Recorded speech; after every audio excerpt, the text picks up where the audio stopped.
This is a quick update about the Thinkpad mobile stack projector and a few things I've been trying with it in the last 24 hours. I've got it set up. Some obvious quirks that I've found with it is that the stack application allows you to either attach to the router and all devices, all four, but it will not see the projector. You have to connect directly to the projector, and what that does is it will see the projector, the attached Bluetooth speaker if you've got it attached, and the hard drive, and that's it. Alternatively, if you connect to the router, it will see the speaker, hard drive, battery pack, and router. So you just have to be mindful that you can't actually configure all five. It doesn't see the 5 devices, you have to do it separately. Because it's now working, I've side-loaded BBC iPlayer, which works a treat. I've tried ITV Player, but it crashes.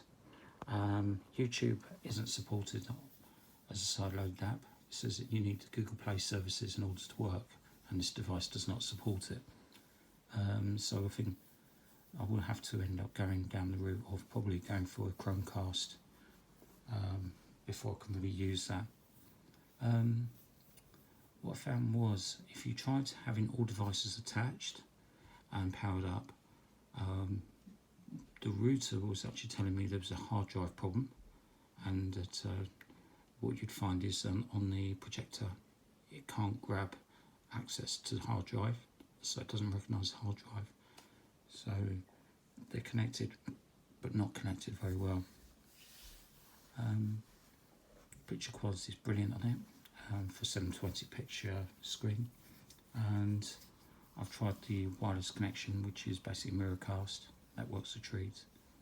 I've used a sample movie which is stored on the hard drive, playing 720p via this, and picture and sound quality is very good for such a small device. Looking to sort of work out a few more things in terms of the apps, but it does functionally work very well. But I would like to try and get the More 4 and Netflix working on it. But at the moment I can't find an APK which I can install as a side load straight on there for Netflix. So chances are I may end up having to resort to Chromecast for it. I've used the Thinkpad USB keyboard. That seemed to work initially, so I can actually have a normal keyboard attached to the device, but I need to do a bit more playing with that. Overall, it's a good little product. I can see that being mobile, wanting to watch movies, TV, etc., it's actually going to be quite useful in this. Anyway, I will update when I've found a few more things out with it and got working, and thank you for watching.